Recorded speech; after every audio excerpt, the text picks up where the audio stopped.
for marriage-based green card for couples who live in separate countries, one of the challenges is being able to gather adequate documents to show the bona fide of their marriage relationship, especially where the U.S. citizen spouse lives in the U.S., but the foreign spouse lives abroad. Hello, my name is Osas Iyamu, immigration attorney at law offices of Osas Iyamu. This is where you need to understand your case and get creative as to the type of documents that may be helpful to your case. You want to be intentional and deliberate in terms of your plan of action. Depending on the facts of your case, your history, that's what will determine what you can put together. For example, your trips. How often do you travel to see your foreign spouse? Do you take trips together? You want to have evidence of those trips.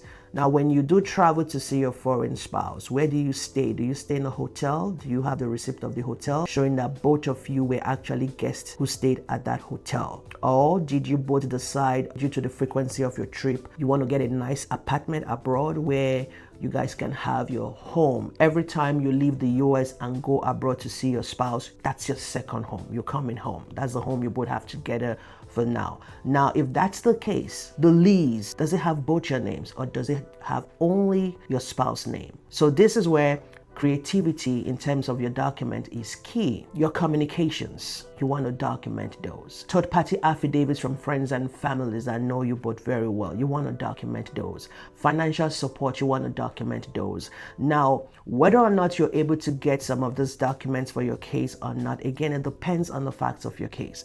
There are cases where they tell you, we're going to have a baby soon, evidence of the pregnancy. But there are also cases where you're going to be told, we're not planning on getting pregnant anytime soon. We intend to only do that after a few years of marriage. There's no way you're going to have evidence of a baby on the way for that. You're also going to have situations where you have couples that are very family oriented, have close family ties. They're able to get very good third-party affidavits from family members who have so much to say about their relationship. And then you may also have couples who don't have such a good relationship with their family members. They won't be able to get such affidavits. So again, it's about your history, your case, understanding it and getting creative with what you can put together for that case.